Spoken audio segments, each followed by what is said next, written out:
Before tonight's horrors unfold, drop a comment and let us know where in the world you're tuning in from.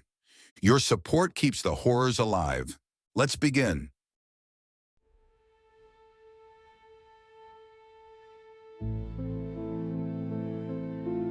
My uncle was an eccentric man. An accomplished physicist, he was at the top of his field when he abruptly decided to end his career and retire to his villa in the French countryside.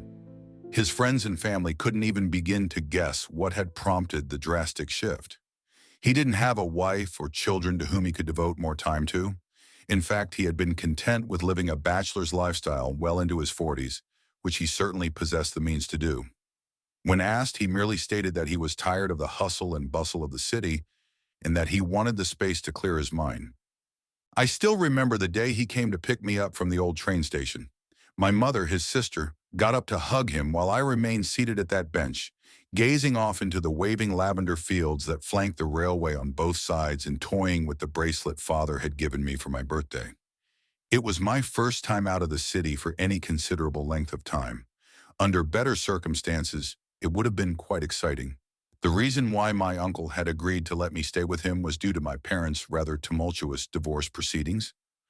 Both conceded that I needn't get caught in the crossfire until everything was finalized. Mon Canaton, he exclaimed, causing me to perk up. Back when I was even younger, I used to throw tantrums whenever he'd call me his duckling, demanding that he rename me after a more majestic bird, such as a falcon or an eagle. Although it still earned him an eye roll, the familiar nickname brought with it a small degree of comfort. We finally embraced, and after a quick and tearful farewell with my mother, he led me back to his car. We agreed that since I was a big girl now, I'd sit in the front seat with him, something my father still wouldn't let me do. He was obviously trying to cheer me up as best he knew how. Although Grandma and Grandpa were never legally divorced, he knew all too well what it was like to have your parents constantly at each other's throats and you being powerless to stop them. We drove past the lavender fields and along an unpaved dirt path. I watched with somewhat unease as the closest thing to a town shrunk away in the rearview mirror, giving way to rolling hills and verdant pastures.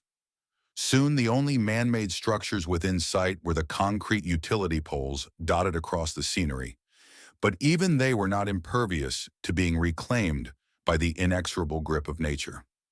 I noticed a couple of white storks nesting atop one of them. They should have been flying south by now, I thought. Summer was coming to a close, and they had a long journey ahead of them. Jusqu'où est l'Afrique? How far is Africa?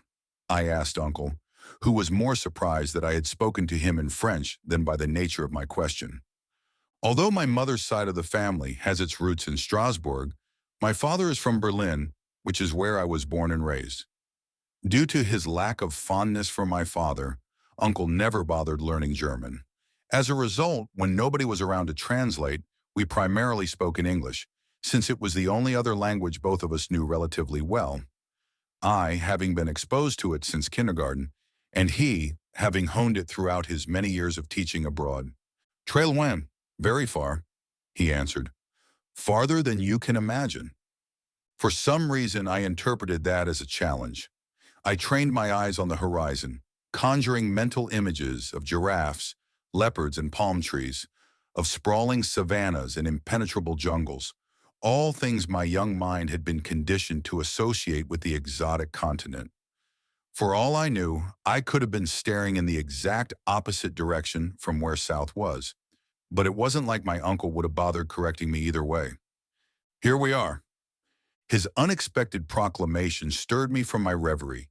Situated at the forefront of a quaint birch grove stood my dear uncle's abode. It was humbler than I expected, consisting of only 2 stories and a gable roof. The wraparound porch had a distinctly Romanesque architecture and was perhaps the most intricate part of the whole building, barring the balcony, which had a similarly ornate design. It was undeniably picturesque. However, it didn't quite match the grandiose mansion that my younger self had envisioned. Days turned into weeks. The novelty of being out in the countryside wore off rapidly. It wasn't that I missed the gray drabness of the city, but I did miss having friends around. I'd managed to convince Uncle to play trick-track with me on occasion. He feigned enthusiasm as best he could, Yet it was clear that this whole arrangement wasn't ideal for him either. Most days he remained cooped up in his study. It was one among a list of places I was absolutely prohibited from entering, and I honestly didn't much care to. I had seen glimpses of it through the door and spotted only books and papers stacked endlessly atop a crowded desk. Hardly something a girl my age would have been interested in anyhow. Buy best-selling books online. But then there were rules that made considerably less sense, such as never going up a specific flight of stairs or only being allowed on one side of the property but not the other. Entire sections of the house were closed off at random. There was even a period of time during which I wasn't allowed to use the indoor restroom, having to resort to the pit latrine outside. I, of course, adhered to my uncle's peculiar stipulations, yet I did frequently question him about them, to which he always replied that there were certain customs that everybody staying here had to obey, or else ill luck would ensue. And then one late September afternoon, something happened that forever changed the course of my stay. The day was warm and humid. The scent of ozone permeated the air, serving as a precursor to an impending storm. A forecast further substantiated by the advancing mass of clouds in the distance. Uncle was leaning over the porch, watching me kick a ball around the sun-scorched patch of grass up front. Whenever I'd glance back at him, he'd nod and smile, which was praise enough for me. I was just happy to have an audience for a change. A sturdy kick sent my ball ricocheting off a stump and down the wilted lawn, spurring me to chase after it. Propelled by its impetus, the ball persisted along its anticipated trajectory. That is, until it came to an abrupt and unexpected halt, as if it had collided with some invisible obstacle. My run slowed to a walk. Even from my inherently naive perspective, it was clear that something wasn't quite right. The farther out I ventured, the heavier and more viscous the atmosphere around me became, to the point where I could feel the weight of it inside my lungs. The ball's state of inertness proved to be short-lived. Just as I was mere steps away from reclaiming it, it suddenly launched itself back towards me with even greater force. I dove just in time as it flew past my head, and I heard it shatter a window somewhere behind me. "Inside, now!" my uncle yelled. He needn't tell me twice. Terrified and on the verge of tears, I scampered back within the boundaries of the estate. Uncle remained outside for a while longer, but eventually joined me as well. His face bore an expression I hadn't seen him wear before. I tugged on his sleeve, seeking both comfort and an explanation, yet his vacant stare remained unaltered. Only once my sniffles escalated into full-on sobbing did he finally deem it appropriate to acknowledge my presence. I could see it in his eyes, the inner discourse taking place within his mind. Even if I was woefully unprepared for the truth, what other possible explanation could he have offered me? Ghosts. That would have hardly put me at ease. If anything, the introduction of another, even less predictable concept into the equation would have made things even worse. He told me to get ready for dinner while he goes upstairs to inspect the broken window. He promised to explain everything after we'd both had a bite to eat. Being granted access to his study for the first time since my arrival felt incredibly peculiar. A sense of uncertainty lingered within me, contemplating whether this was perhaps some form of test. Noticing my hesitance, Uncle chuckled and reassured me with a pat on the head, then told me to take a seat on the antiquated yet invitingly cozy armchair, snugly nestled between two towering bookcases. He proceeded to retrieve a jar labeled Anomaly 005 from one of the shelves, unscrewed its tightly fastened lid, and flipped it towards me. I wasn't sure what he was trying to show me initially. The glass container appeared to be completely empty, or it was until my uncle slipped a piece of copper wire inside of it, then hurried to close the lid. I watched in awe as the sample rapidly began to oxidize, changing from reddish-brown to bluish-green in a matter of seconds. A complete minute thereafter, it had reached a state of near disintegration, undergoing severe corrosion to such an extent that its original form became virtually indiscernible. And then, following an additional minute or so, the scant remnants of the object dissipated entirely. Not even a trace of it was left behind. Uncle explained that this was but a modest example of what else was out there, waiting to be cataloged. According to him, There was something about this particular plot of land that defied all current scientific laws. It would manifest localized spaces wherein the principles of nature and physics ceased to function as intended. Some were benign and required specific prerequisites in order to be observed, while others, such as the gravitational disturbance I came perilously close to experiencing firsthand, were far less selective. He used big, complicated words like transmutational and metaphysical that flew right over my little blonde head at the time. But essentially, it was the identification of these unconventional occurrences that motivated him to abandon not only his career, but also the opulence of city life, all for the opportunity of being the first to unravel their mysteries. From that point on, our relationship changed. I was no longer solely my uncle's niece. I was now his assistant as well. Or at least that's how he initially framed it, back when things between us were still relatively innocent. He gave me a comprehensive tour of all the anomalies he had succeeded in documenting, and in certain cases, even managed to contain. For instance, there was a specific corner in the attic that maintained a constant temperature of precisely 1 degree Celsius, just above freezing. In stark contrast, within the woods adjacent to the villa was a location that caused any inorganic matter that came into contact with it to spontaneously combust, irrespective of its innate flammability.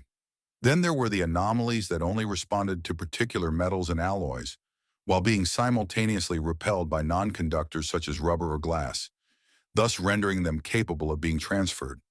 A fully developed mind would have likely been overwhelmed after being presented with so many groundbreaking revelations all at once. However, as a child, my worldview was still rather flexible. My fantasy books were gradually supplanted by subjects such as physics and chemistry. It took mere weeks for me to acquire an understanding of concepts that students 5 years my senior didn't even grasp the basics of. My uncle may not have excelled as a caretaker, but he was, as much as it pains me to admit, an outstanding teacher by best-selling books online. In between lectures, I was, on occasion, charged with the routine testing of some of the oddities that he deemed safe enough. My favorite was the one that acted as a kind of miniature air funnel, causing any water filtered through it to come out a delicate pink, which I now knew was due to the presence of potassium permanganate. I kept quiet about my various extracurricular activities whenever Mother called. She wouldn't have understood even if I had told her, either assuming we were playing pretend or, worse, that her brother had officially lost it.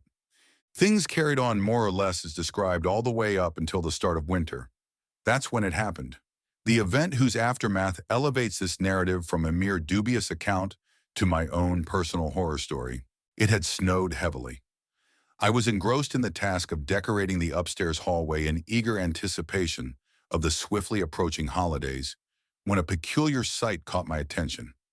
Gazing out the nearest window and through its crystalline layer of frost, I noticed the presence of an unfamiliar anomaly suspended amidst the open area preceding our home. Unlike most others, this one was difficult to overlook even from afar, presenting itself as a kaleidoscope of colors and shapes, hovering just above the snow. I was about to go and retrieve Uncle, but he was already headed for the foyer. He protested as soon as he saw me reaching for my coat, instructing me to remain inside while he went to assess the situation. In an act that undoubtedly caught him off guard, I opted to stand my ground for once. I hadn't come this far to still be treated like a dumb child. My age wasn't a concern when he'd force me to play housewife or to keep him company whenever he felt lonely at night. If I was old enough for all that, then I was old enough to make my own decisions. The moment he brought me into his room following a night of excessive drinking was the moment he forfeited his right to act like my surrogate father. The crunch of snow beneath our boots blended with the incessant buzzing of the porch light. The sky was a salute of grays. Its opaqueness rendered the exact time of day largely irrelevant. The temporal aberration itself was the most luminous constituent in our vicinity, albeit not the easiest to observe directly. It wasn't that it was so bright that it hurt to look at. The nausea it elicited came from somewhere deeper, less primitive. I picked a color from the numerous that comprised the anomaly and watched as it dissolved and disseminated within an ever-swirling maelstrom of hues. I'd refer to it as psychedelic, but I'm not convinced the human mind is capable of even hallucinating something as surreal as this. It seemed as though a fragment of our illusory world had detached, permitting us to gaze upon the primordial ooze that resided beyond it. I'm not being abstract for the sake of it. There are just not enough words in the English language, and indeed any language, that would allow me to simultaneously convey to you the profound, paradoxical, and existentially paralyzing essence of the spectacle we beheld that day. Imagine being told to write an essay for a book you'd only ever read a single passage from. Once again, my adolescent psyche was simply unprepared to grapple with the underlying questions posed by the anomaly's sheer existence. Instead, I merely accepted it as it presented itself, a living Rorschach of polychromatic patterns that made me queasy whenever I looked at it for too long. Buy best-selling books online. My uncle didn't have that luxury. The radiance emitted by the entity reflected off his stupefied countenance.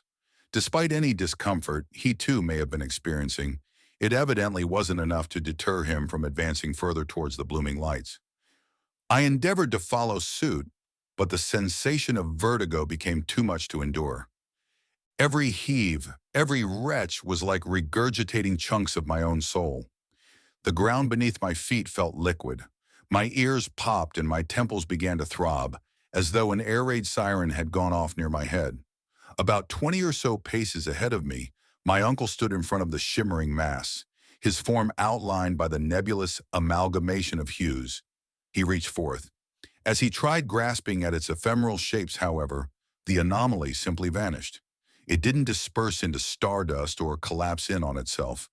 Rather, it merely blinked back out of reality, never to reappear again. If it were only I who witnessed it, I would have thought the whole thing a dream. But Uncle never gave me that opportunity. He became obsessed, believing that the events that unfolded were, in fact, an attempt by some higher power to establish communication with us. A profound message from the cosmos affirming that he was on the right path. That may have indeed been the case for all I knew, yet it wasn't like him to make such unsubstantiated and fanciful deductions. I watched the gradual decline of his mental faculties unfold before my very eyes. Reason and logic gave way to zealous conviction.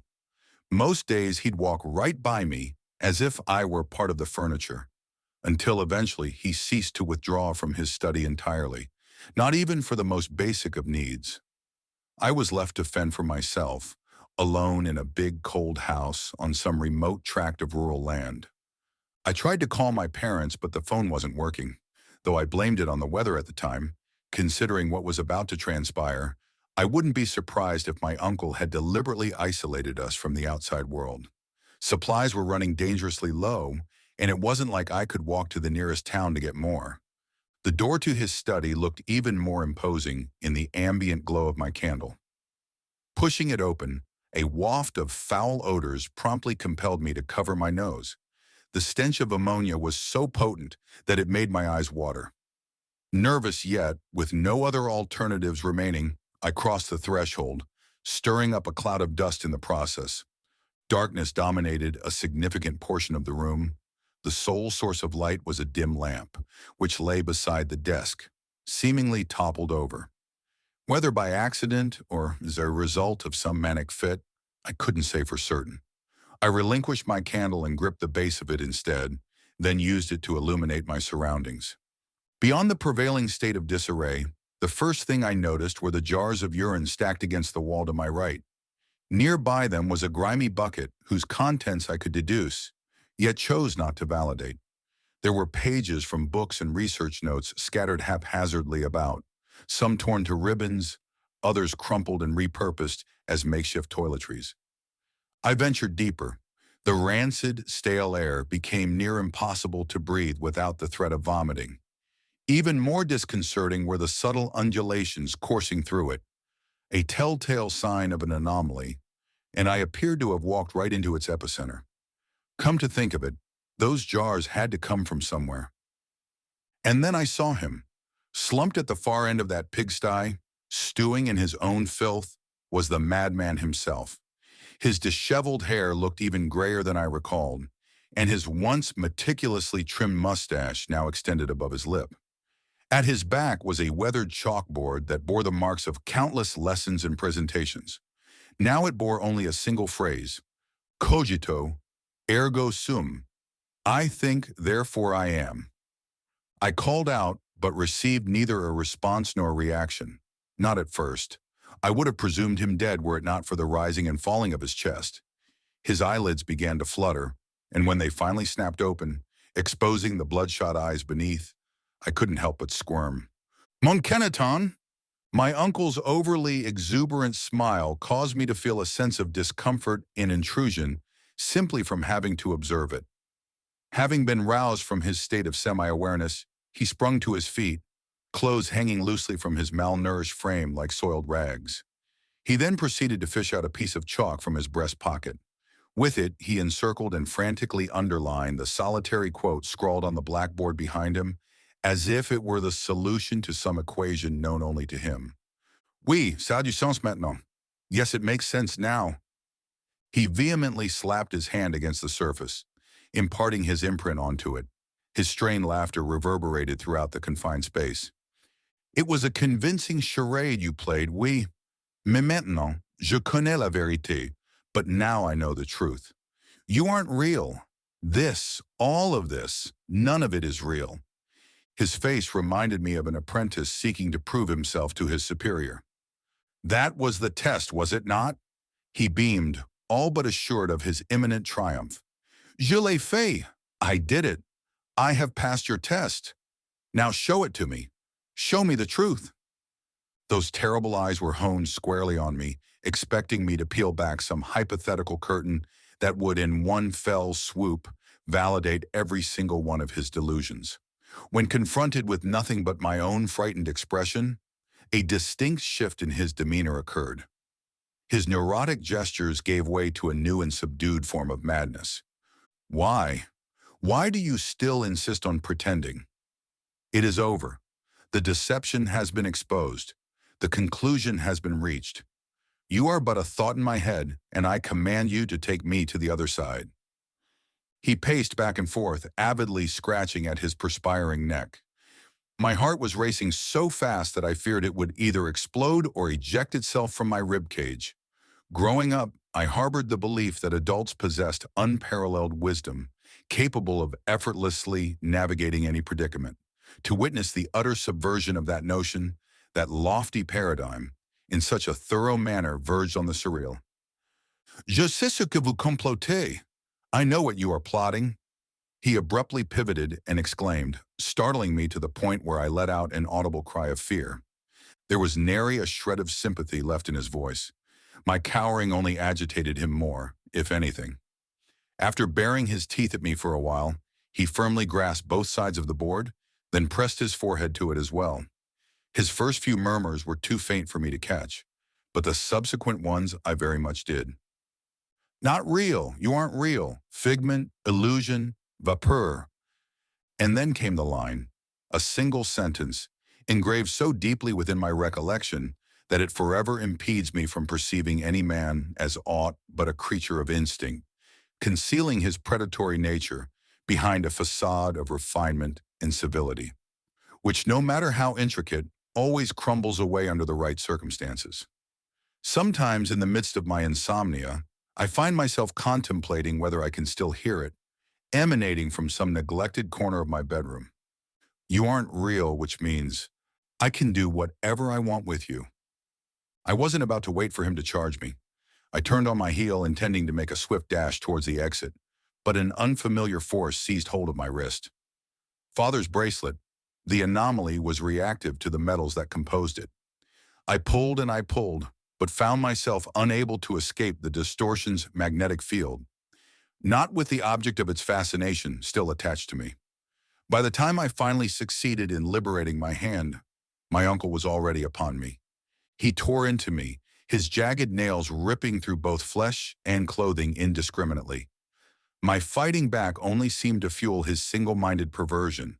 Despite his weakened state, he was still much stronger than I was. I'd rather not elaborate on how far he got until I mustered the courage to jab my thumb into his left eye, granting me enough of an opening to crawl out from under him. But even that achieved little. By the time I was back on my feet, he had already recovered.